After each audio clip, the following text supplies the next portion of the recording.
What's up? So, ito na yung ating setup. Yan. So, kung makikita nyo, kakabit na yung yung yung ating SEC 18 liters side pannier box. Yan. Tapos sa kabila, nakita ko, so syempre yan, may kasama tayong gasoline container na 5.5 liters.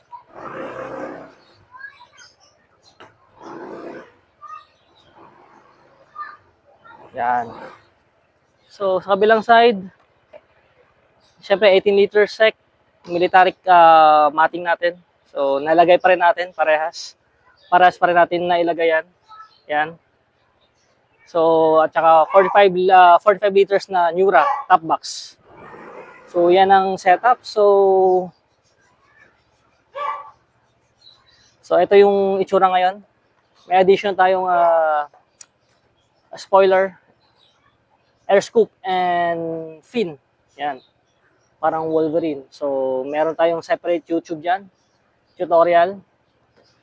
At saka, syempre, yung 18 liters sec box. Yan na natin yan. I-unboxing natin. Unboxing, tapos kung after unboxing, yung kung paano natin i-install dito sa ADB 160. So, makikita nyo kung paano ko in-install to. Kung ginamit ko ba yung bracket or malalaman nyo. Ginamit ko ba o hindi, yun, dun yung malalaman. So, tara, samahan nyo ako. Installing ng SEC side box dito sa ADB 160 natin. So, yun lang. Peace out.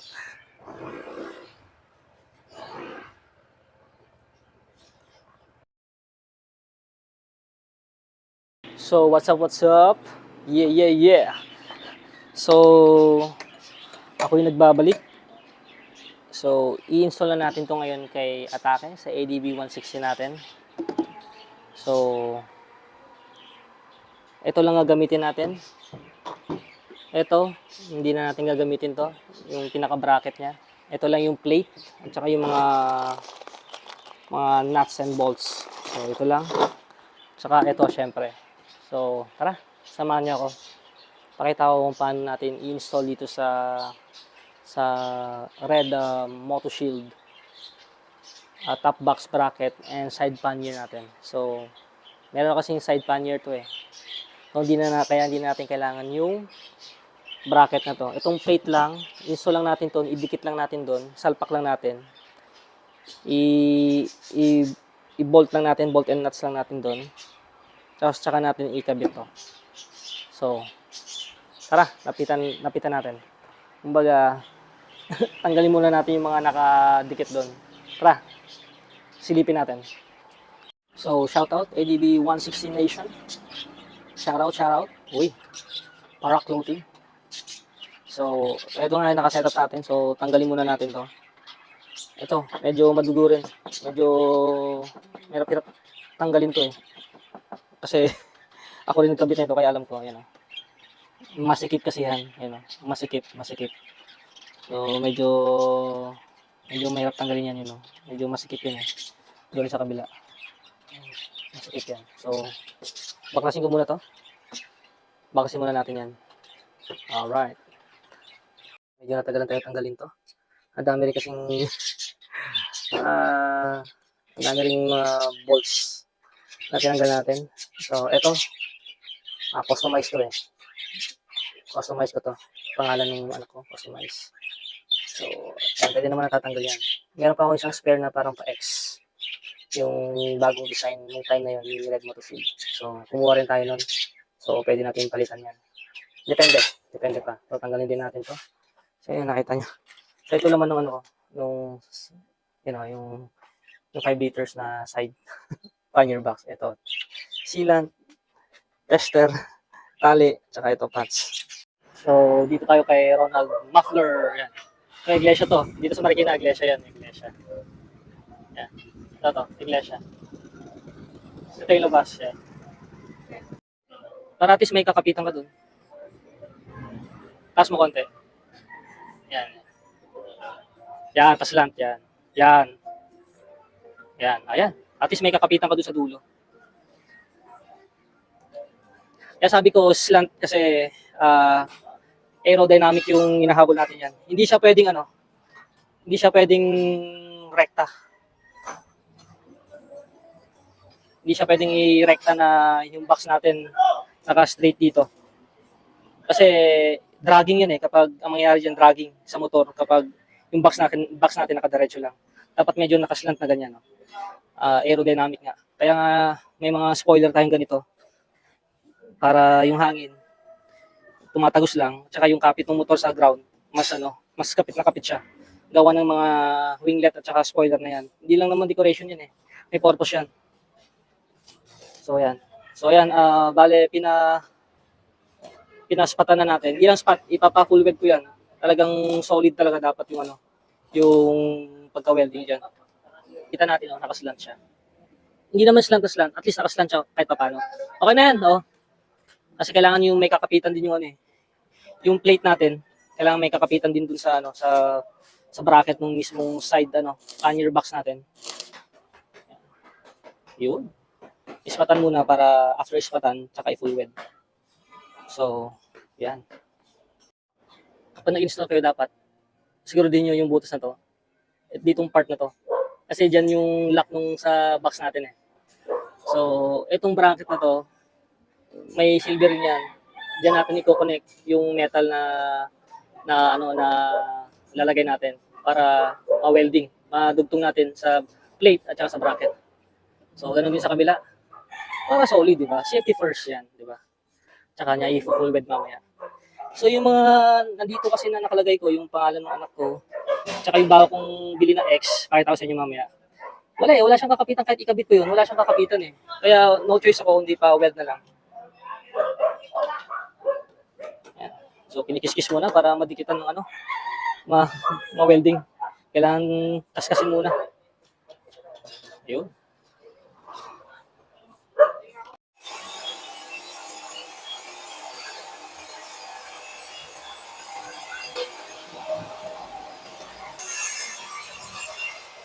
So, para hindi siya nagbabaga talaga, kailangan pagka-welding niya, babasahin niya ng tubig para hindi masyado yung baga talagang nagkalatan ba. Pagka-welding, tubigan niya agad yun. So, yan yung technique ng mga welder din.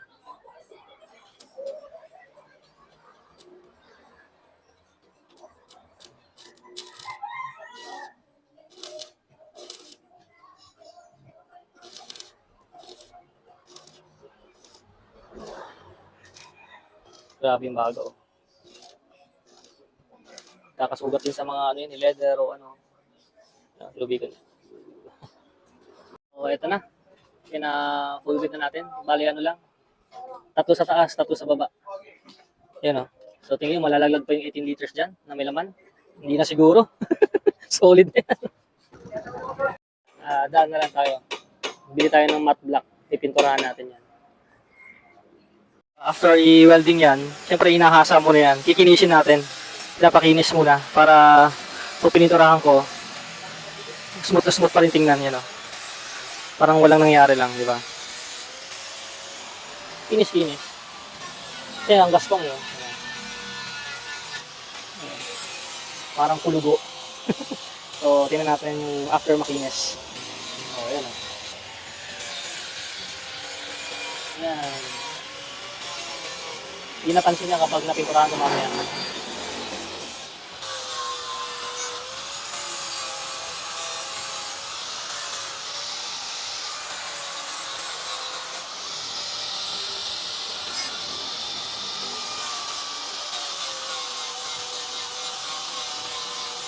Yan, ewan ko lang kung malalaglag pa yung yan. Solid na yan. Yan ang safety first na tinatawag. Ayun.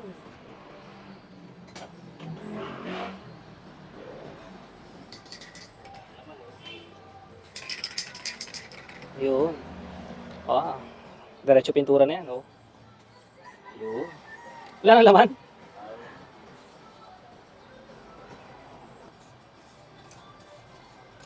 Yun.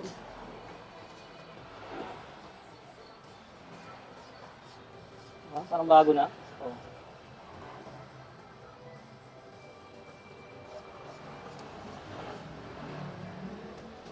Abot pa yan, abot. Spot.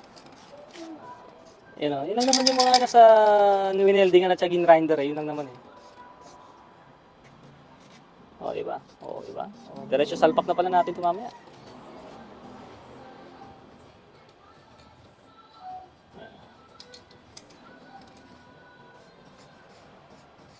O, diba? Mukhang bago na. O, diba? Parang walang nangyari eh. O. May natira pa. Ito na yung ating plate, yung side panel box plate. Yan. So, napinturahan na lang. Pero, siyempre may nakikita akong kalakalawang. So, bibili na lang tayo ng sarili natin pintura. Tsaka natin siya i-pinturahan ulit. I-repaint na lang natin ulit yan para mas maganda. Tsaka, i-paint ko kasi ng buo to. So, yan na. Ayan o, napakadali, di ba? Salpak na lang. Heavy duty yan. So, yan. Ganyan na lang. Welding para safe na safe tayo. Solid yan. At saka yan, isa, dalawa, tatlo, apat, lima, anim na welding yan. Oh, hindi ko na pina-welding dito sa pagitan. Kaya mo na yan. Solid na yan. Yan. At saka medyo nakaslant yan. Yan. Kung mapapansin nyo, hindi siya pantay. Hindi siya pantay. Yan o. Hindi siya pantay. Nakaslant siya konti. Yan. Nakaslant. Para sa aerodynamic natin. So, yan ang advice talaga. Siyempre, pinag-aaralan naman natin yan bago ikabit. Bilis lang, oh. Salpak na lang, oh. Swak. So, ganun din sa kabila. Yan, oh. 6 din yan. 3 sa taas, 3 sa baba. Yan, oh. Solid na yan. Saka naka-full bed na yan. Salpak lang. Oh. So, napakadali lang, oh. Kali, eh. Diba? Yan ay setup na yan. So, ang ginawa ko pala dito, ayaw ko yung katulad na ito. Sama naman to. Kasi nga, hindi ka naman pwede mabukas ng sarap. So, ang ginawa ko naman, binaliktad ko. So, dito yung bukasan. Dito yung bukasan. Yan. At least, si OBR, may access dito. Hindi siya mahirapang mag-access ng kung may kukunin. Kasi ang lalagay ko dito, kahit ako kaya ko yung buksan to kahit nagdadrive kaya kung lalagyan natin dito pagkain at saka inumin.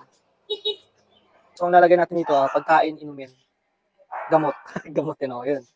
So, mga pang natin, Gatorade, mga ganyan, Red Bull, mga ganyan. So, yan ang lalagyan natin dito. Saka yung walang uga, Tsaka ilalak pa natin yan. Ito, kaya nga, pinaano ko kay kuya na kuya. Dapat yung butas nasa taas yan, kasi tatagos dito yan. So, hanapin pa natin yung lock niyan, kung nasaan. Natakpan, Ay, nakatakip, So, yung lock niyan. Ito, natakpan ng velcro, Ayan. Ayan, Yan ang butas. So, natakpan ng velcro. Hayaan mo muna natin yan. So, yan, ganyan din. Sa kabila, ganyan din. Para may access tayo, kahit na biyahe tayo, ma-access natin to. Si OBR na lalo na si OBR, di ba? Wala naman siyang gagawin, mag-video or magkwento. Tsaka yan, kuha ng pagkain. Pag nauuhaw, yan. So, yan. Solid. So, ganyan yung itsura niyan. So, ito na yung itsura ng ating side box. So, yan. Panalo. Yan. Ayos. So, dikit na muna natin pala to. Mga reflectorize na. Dikit natin. Easy access. So, yan. Yan ang itsura niya ngayon. So, lalagyan natin dito yung tangke. Yun yung gasoline container. Dito ang gasoline container. Tsaka doon pa rin yung matting natin, yung mat. So, tingnan natin kung paano natin lalagay yan. Yeah, pangalan mo? Ayun, okay. Thank you, Lucas. Sige. Sama kita dito, Abangan mo YouTube. So, wag lang natin kalimutan to yung lock. Ito kasi may lock to dito, So, ihigpitan nyo lang.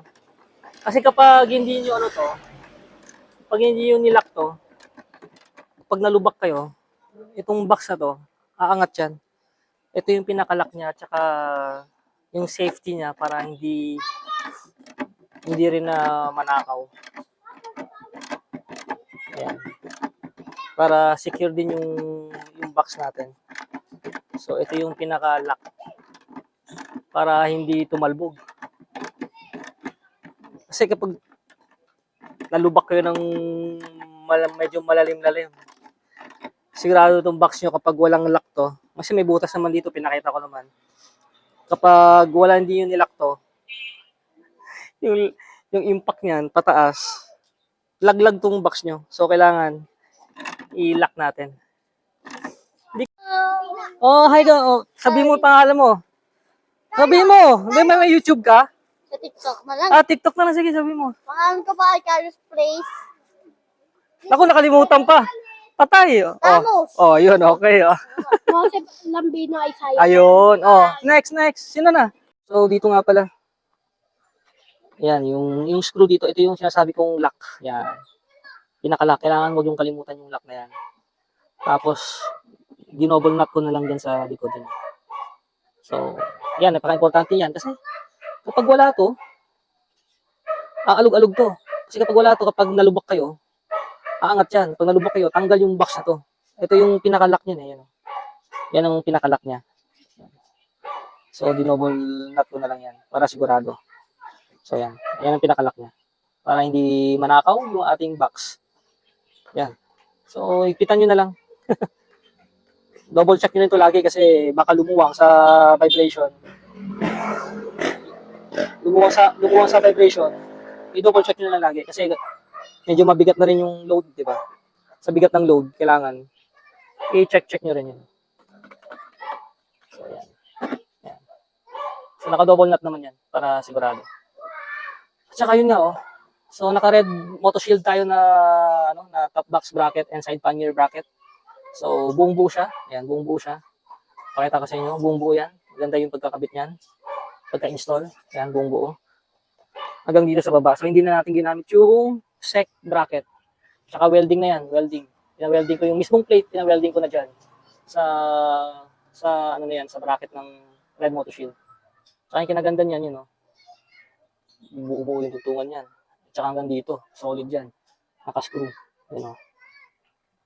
Yan, nakascrew yan. So, alright, yan na yung setup. Ayan. So, sana nakatulong sa mga gustong mag-setup ng ganito. So, at least may idea kayo kung ano yung gusto nyo, kung paano nyo gagawin na setup or installation ng side side box nyo. So, yun. Kailangan lang talaga maganda yung pagka-bracket. Matibay yung bracket nyo kasi nakita nyo naman yung load nito. Medyo 18 liters. Medyo mabigat na rin yan. Yan. Pero sa takbo, wala akong problema. Ganun pa rin naman. Kaya naman. Sa singitan lang talaga ang magkakatalo dyan. Alright. So, yun lang.